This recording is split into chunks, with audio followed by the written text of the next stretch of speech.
All right, back here for a Monday morning. So, have you guys seen any of the story that came out of CVA Central School? And, of course, they're on break this week.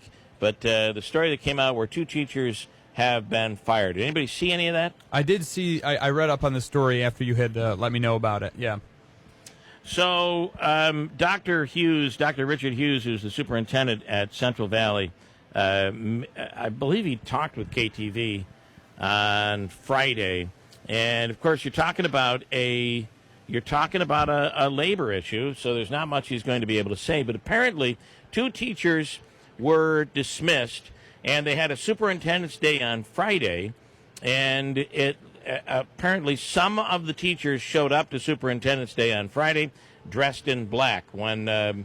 Obviously, they contacted the WKTV, and WKTV covered the story. When one of the teachers was asked why she was dressed in black, he or she said, "We're in mourning," and that's. I mean, I got to tell you, I want to ask: can you imagine in a situation where we're on the air and our boss said, "This is what you're going to do, and here's what we don't want you to do," and then we came in and protested?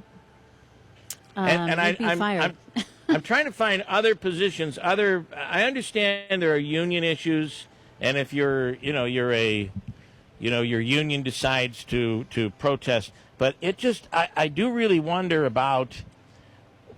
We've seen a lot of this with Common Core. We're seeing it now in this case. How much are we comfortable with the teachers that are there to protect and to teach children? How much are we comfortable with them bringing their battles into the classroom? Well, and bringing them in front of the students? How much are we comfortable with that? Well, here's my thought. I guess my thought is it could be worse. If a teacher in the classroom says to the student, "Hey, this test, you shouldn't be taking this test. This test is too hard for you."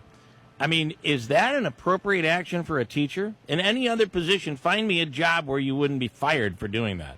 And in this case, the district made a decision. It turns out that these 2 teachers, if I'm correct, they had not reached tenure. So they're 2 untenured teachers.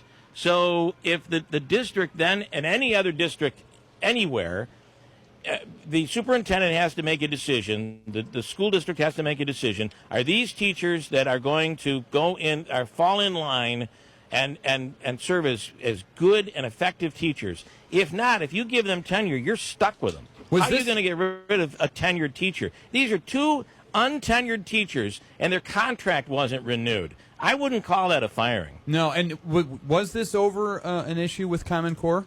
No, I have no idea what it was over, and we won't even. Okay, and we won't know. But go ahead, Jeff. I didn't mean to interrupt. No, that's okay. It's interesting in that their contracts weren't renewed. Why is it up right now? I mean, it's almost the end of the school year, but I mean, there's still part of the year left. I find that interesting. Well, if I'm correct, they're not done right now.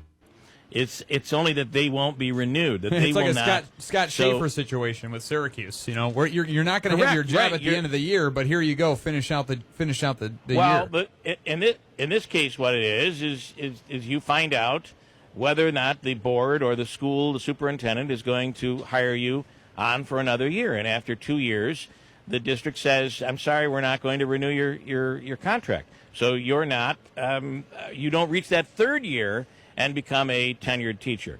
But if you don't feel that these 2 teachers are in line with what you're trying to accomplish as a school district, you have no choice but to if you bring them back and give them tenure, you'll never be able to get rid of them. Right? Yeah, no, you're right about that. But let me ask you a question, Bill. Is wearing the black, though, do you think that's a real statement to the students? And this was on Superintendent's Day, but it's the fact that all of this is going on. I know that students have been approached at the school and talked to about doing a sit-out. I know that teachers in this school district have crossed the line when it comes to sharing problems that they might have with the district or with the superintendent with students. And to me, I don't know. I don't agree with any that. other job in the world, you'd be fired. But apparently they have the luxury of being a tenured teacher, so it's going to be pretty hard to get rid of that teacher. I guess I would ask if this district doesn't feel like these two teachers are worthy of tenure, then they have to make that decision right now, and it sounds like they did. Well, is it a firing? I would say it's a non-renewal of a contract. And that's the business of the administration, really. It was what it comes down to. Other teachers don't have any say in that, and that's just the way it is, unfortunately. Yeah. And then there's the issue that everybody is. I think we're in a position when it comes to education, especially when we're looking at these mandates that are set by the state, the mandates that are being set by the governor, who's saying these schools better turn around with performance. And by the way, Central Valley, I don't know what the exact number where they rank, but Central Valley in terms of a performance, and really all the schools in the valley are performing at a lower than average performance level. So you either turn it around or the state's going to come in. So I think that every superintendent, every Board of Education has an obligation to fix a problem if they see it and to turn these scores around and to make sure that they're graduating these students and that these kids are fully educated and they have the best opportunity to perform after high school, whether that means going off to college or wherever they're going. So I think the schools have to be tough right now, and tenuring teachers that they don't feel fall in line with the philosophy that they're trying to promote. I guess you have no choice but to say we're not going to renew these teachers, and we're going to find two more that are going to educate these kids. I don't think there's anything wrong with that. It happens. Listen, ratings go down for us, we're out of a job. No, that's true, Bill, but at the same time... That's the way life works. The only part that I would disagree with is, based on what you just said, it almost sounds like the two teachers you're mentioning bear the brunt of the district's success. No, here's how it works. Let me tell you. That's untrue. If you have a group of 10, let's say we have a group of 10 teachers, and we're going to hire 2 more, and we have a chance to hire 2 more teachers, and let's say we're not hiring teachers, but we're hiring disc jockeys, radio disc jockeys, and so we now have a staff of 12. You're in the newsroom, Jeff, and you're in charge. So the boss has said you have 2 more, but if they stay for longer than 2 years, you're not going to be able to get rid of them. So for the 2 years that they are performing, and I don't know that this is the case, but something is making the district not rehire these people. Okay. So those 2 disc jockeys, if they're not living up to the standard that you want them to perform at, then what do you do? Do you rehire them just because you're a nice guy? Or do you think about the entire radio station? Do you think about the success of the station? Do you get rid of them and hire 2 more people? What would you do? No, in the example you just gave, right? That's what I would do. I would replace them, but we don't know all the details in this case. And we're talking about the lives. We're talking about the lives of these children. So, I think that every taxpayer in Ilion and Mohawk would want the highest qualified teachers they could get teaching their children. And if the district is saying for whatever reason these 2 aren't it, are you going to side with because they're popular? KTV story referred to them as popular. So we're going to hire popular teachers now, or are we going to hire teachers that are going to educate our children? There's the question. If they're popular, I can't even believe that word was used in the KTV story. 2 popular teachers. Well, since when has that been a criteria when it comes to the taxpayers who are giving up so much in property taxes every single year and they gave up so much for this merger? Are we going to sit back and let that happen as taxpayers? I say no. I say you hire the best teachers you can get, which give those kids the best opportunity ever to succeed in life.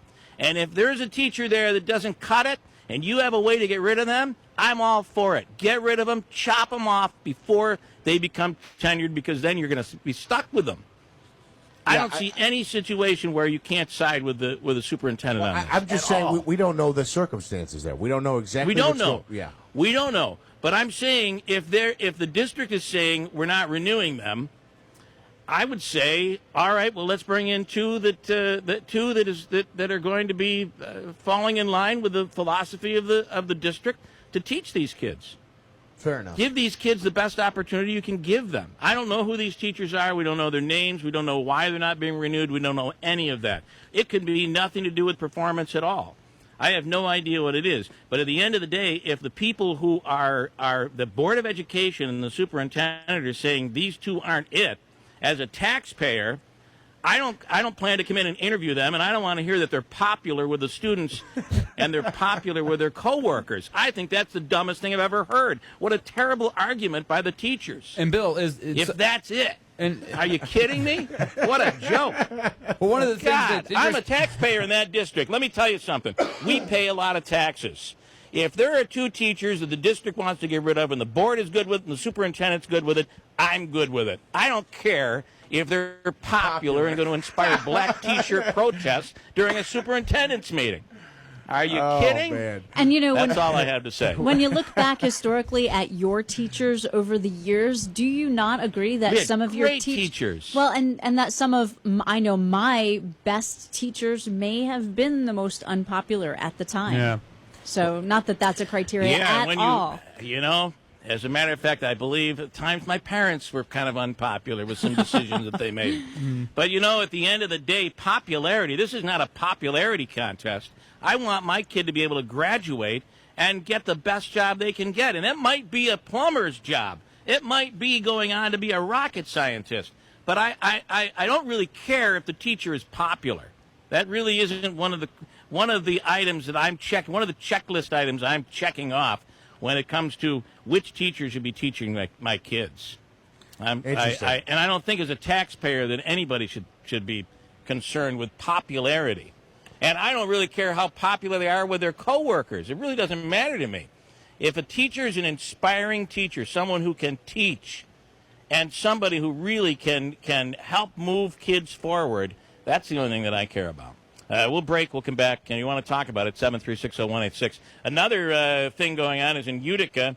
This person, I'm not sure that they would be considered a teacher, but it's somebody that's working with LBGT students. And she has been sent a death threat because she's breaking the laws of God in working with kids that might be gay or transgender.